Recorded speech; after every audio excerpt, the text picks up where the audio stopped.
Hello, everyone. This is Aydogan Vatandas, the editor-in-chief of Politurco.com. Today, I have a very special guest, Dr. Turgay Karagoz. He is expert on criminal justice. He's been teaching criminal justice in the United States for the last several years.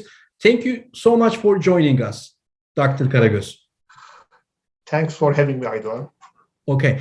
So the reason that I wanted to interview you, Dr. Karagoz, is that according to the recent reports of the Global Initiative, which just revealed the organized crime indexes of countries. So according to this report, Turkey scored the first in European Union countries, and 12th among some 193 countries in the globe. So how did you evaluate that? To be honest, I wasn't surprised when I first read the report, because any individual with common sense and who is not poisoned with ideologies would notice that something was wrong in Turkey. Something has changed in Turkey, dramatically has changed in Turkey. So there were a lot of indications for that. When I read that report, it totally makes sense to me. So there are some limitations in terms of methodology. I understand it. Like any study, every study has some limitations. So I reviewed the methodology. There are some major limitations, but eventually a group of social scientists came together, set certain parameters, and applied exact same parameters to the all 193 UN countries. So as a result, regardless of how much limitations the study has, Turkey ranked number 1 in Europe and number 12 in the world, and exceeds some countries known as a corrupt country, known as the hub of certain criminal activities such as El Salvador. So that is actually should be clear sign for policymakers. Something is going wrong in Turkey, and this report should be handled, should be seen very, very seriously, because that definitely shows something is wrong in Turkey. So, is this organization, Global Initiative, is this an organization funded by the United States and European Union? Yes, this is an independent organization, non-governmental institution, but funded by European Union funds and one department in the United States. So, and a lot of scientists who work across the world help to prepare this report. So when you say that international non-governmental institution, right? When you say that the report has some limitations, do you have any concerns about the reliability of the data, or just normal, regular limitation? There are countries, not every country is like United States, reveal all crime data, unified crime reports. So a lot of countries really don't reveal their crime data.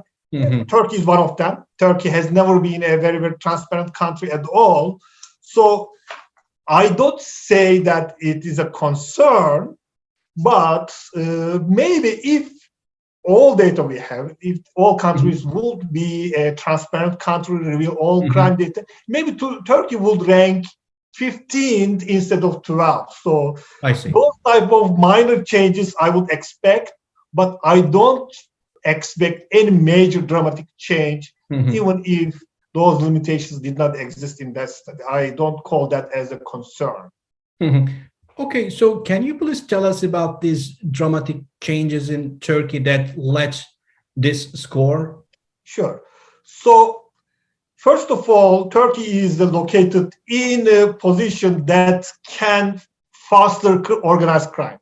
We are not located in between Norway and Sweden. So we are neighboring with Iraq, with Syria, close to Afghanistan, Iran. So we are located in a troublesome Europe. So it definitely fosters certain type of criminal activity, including heroin smuggling, including human smuggling. Why? Because there is a civil war in Syria, and people are fleeing from Syria, Afghanistan, and they want to go their destinations Europe. So they have to try. They have to try to go Europe illegally, and Turkey is a good route for that. Right. Same for the heroin. The source country is Afghanistan.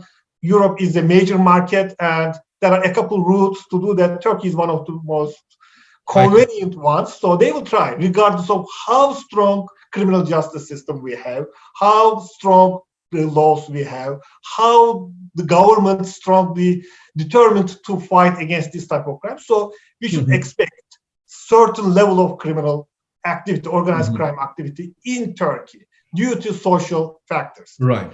So that was always the case in Turkey. That is the case in Turkey right now.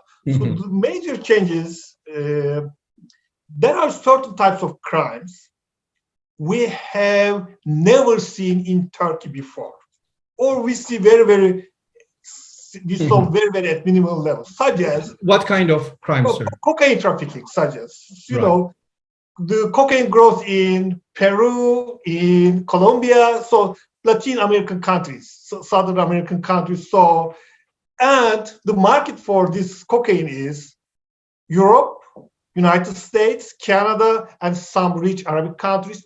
Turkey should have nothing to do with cocaine, and it was the case when I was working in police department in Turkey.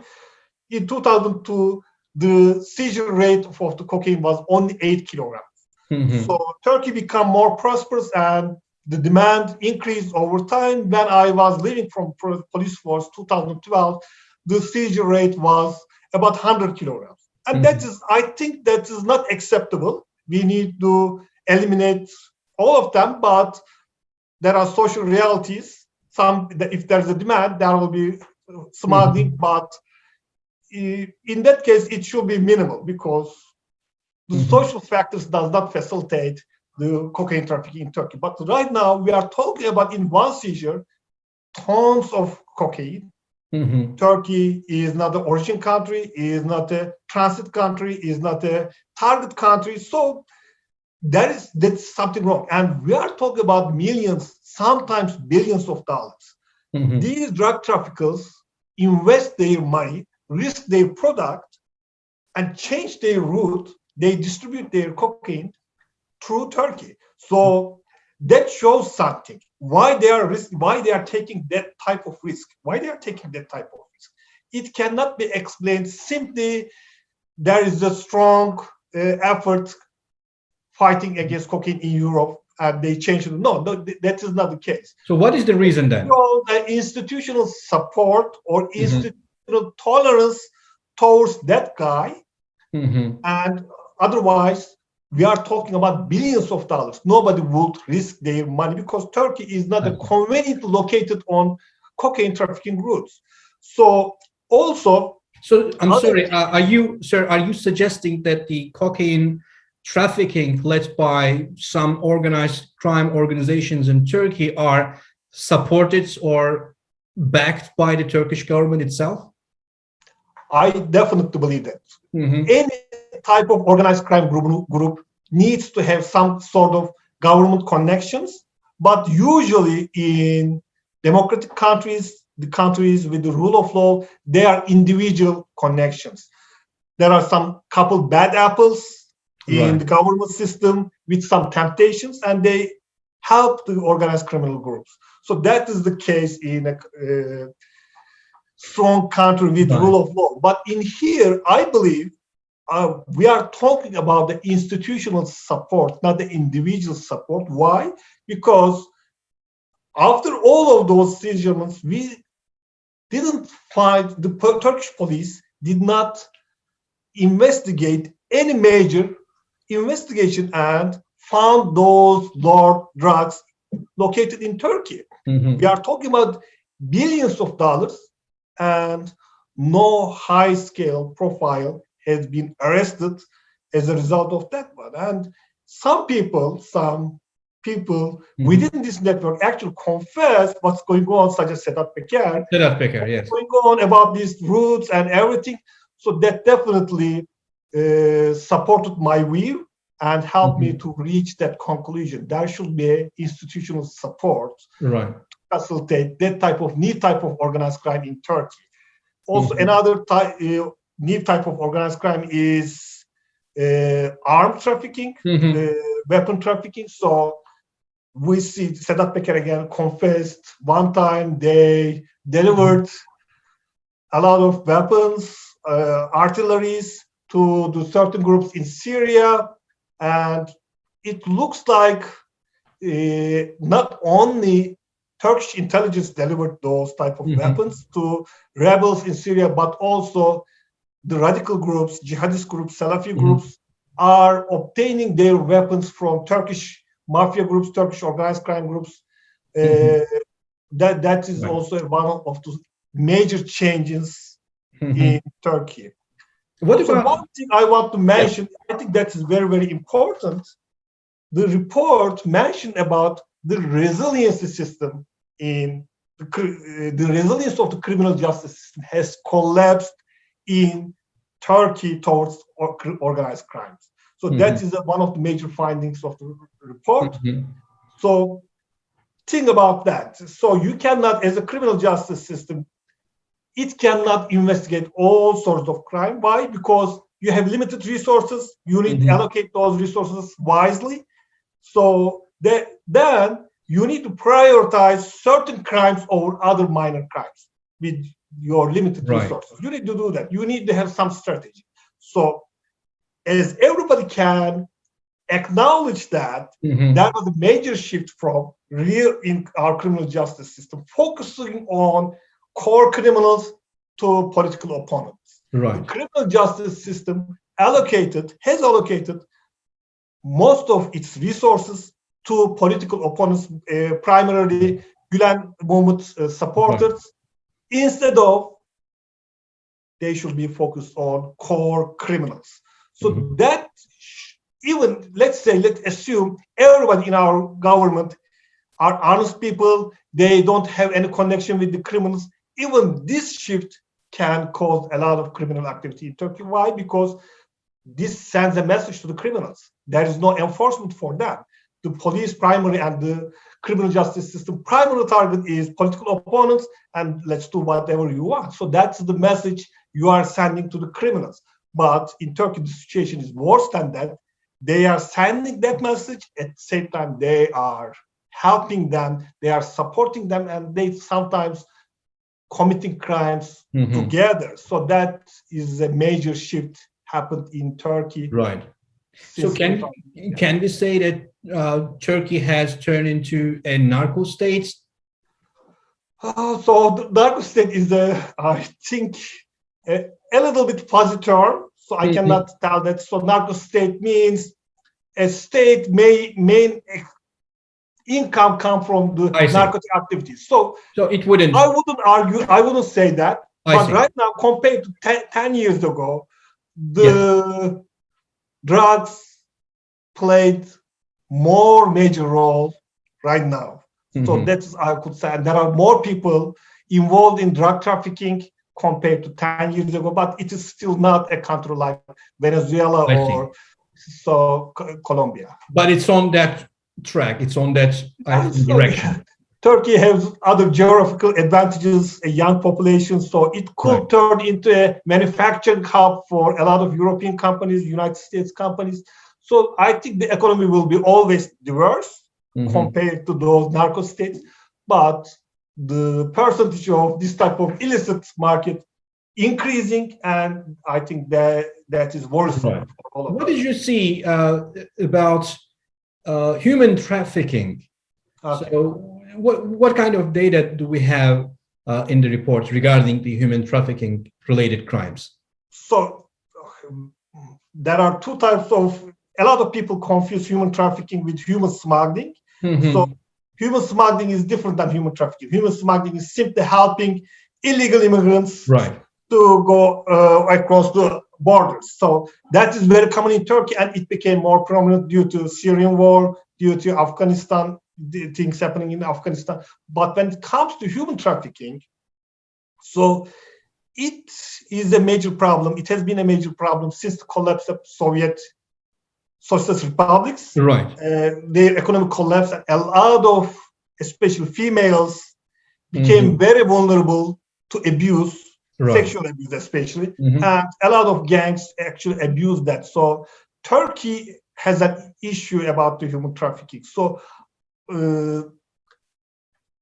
with a strong institutional enforcement, you can really reduce this type of crime. Right. At least instead of abusing those individuals, maybe there will be some sort of trafficking, but not with force. So the nature of crime can be changed. But right now, there are a lot of people coming from Syria, Afghanistan.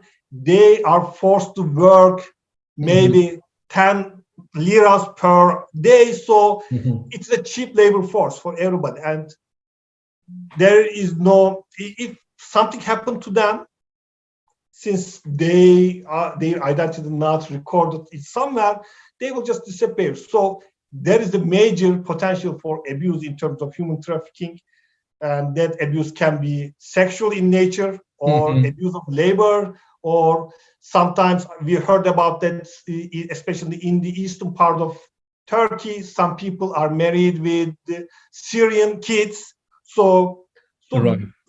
Unfortunately, due to lack of strong immigration system, immigration policies, Turkey is open to any type of abuse in the context of human trafficking. Right. So we don't have.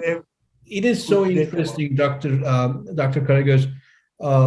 So according to the rhetoric of President Erdogan and other politicians in Turkey, the politicians of the dominant party in the government, so they are Islamists. They consider themselves as Islamists. But on the other hand, we see how all these criminal activities actually have been on rise during their ruling. So isn't it a contradiction? How do you explain that? Oh, that's a difficult question, because we have talked about human psychology and faith in here. How they construct faith is probably different than the Muslims like you and me. They have a totally different moral guideline than us. So they can easily justify, rationalize to money laundering, or sometimes can even rationalize cocaine trafficking, because they may think their own citizens do not abuse the cocaine. So who cares about the Europeans? Who cares about the Arabs? So that is a very, very incorrect interpretation of Islam. I think that interpretation was cause of the toxic effect of nationalism, Turkish nationalism, because once nationalism involves, it contaminates everything. So we see even the rhetoric of those Islamists has changed over time. They were seeing the government as a tagut. It is, I don't know the English word for this, that tagut. So they didn't even believe the legitimacy of the government, Turkish government. Right now, they are using more nationalist rhetoric to justify their actions, and it turns into a nationalist party in Turkey more than a Islamist party. So it is not something I can really explain that, but looks like how they believe Islam is totally different than mine, because I would feel guilty forever if I caused someone died due to heroin overdose. So, and you have a responsibility as a government. You have to reduce, you have to do everything in order to stop that. But looks like there is no moral obligation for them. I understand that you were a police officer in the Turkish police department. In what years you had? Between 2004 and 2012. Between 2004 and 2012. So as far as I know, since 2013, Erdogan government is purging some sort of bureaucrats from Turkey, which they allegedly accuse of being linked to the Gülen movement. So how was the situation in your time? I mean, in these years, when, for example, Gülen movement was more functional in the bureaucracy in Turkey, how was, for example, the democracy index or organized crime index or rule of law index? How can you compare these years and the current situation in Turkey? So we are talking about humans. There will be always crime. So there were corruption in our time. I need to acknowledge that. There were bad apples. There were police officers, police chiefs to abuse their power. But those corruptions were at the individual level. And they need to hide their activities. Why? Because, yes, we are friends, but if I see something is doing wrong, I'm going to arrest them. I don't care what kind of relation we have. I don't care what kind of connection we have. I'm a police officer. I need to be professional. I need to obey the laws. And I am a moral person. I cannot simply ignore what's going on if my friend is doing that bad thing. So that was the case. So that caused those type of corruptions remain in the individual level and not became excessive. That was the case. Also, when it comes to, I used to work in organized crime unit. Our primary focus was Turkish mafia, not drug traffickers or not other type smugglers. Usually we concentrate on Turkish mafia, so I can relate those groups better than the other types of groups. So remember 2013, all of the mafia bosses, Sedat Peker, Alaaddin Çakıcı, Sedat Şahin, Burhanettin Saral, all of them were arrested in prisons, and they were convicted with very, very strong, as a result of very strong investigations. There were no torture, and at that time, I remember that almost no big name were outside bars in Istanbul. Then suddenly what happened was all of them were released, surprisingly. And in one case, if you remember the Alaaddin Çakıcı case, they needed to free 90,000 criminals. And they are not political criminals. They were not political criminals. We are talking about murderers. We are talking about rapists in order to free Alaaddin Çakıcı. So they somehow, for some reason, they wanted to release those guys from prison earlier before their sentencing ends. So that shows how the mentality has changed over time. And now we are seeing the consequences of that mentality change right now. People lose their trust, their criminal justice system. Everybody. Not just me, I'm a political opponent, and you could argue that, oh, that guy is a political opponent, so he can talk about bad, nasty things about Turkish government. No, even the AKP supporters, even the MHP supporters, they don't believe court system. They don't believe police, because it is very obvious. Everything is politically motivated, and police cannot investigate any major corruption investigation, any major organized crime investigation. Why? Because they were supported by some big names within the government. Okay. Dr. Karagoz, thank you so much for your time. Do you have anything to add? So, thank you for having me. I cannot recall anything major I want to add. I really appreciate your time, your joining us. Ladies and gentlemen, I had a very special guest today, Dr. Turgay Karagoz. We talked about the recent reports of global initiative which revealed the organized crime indexes of countries. Thank you so much for joining us.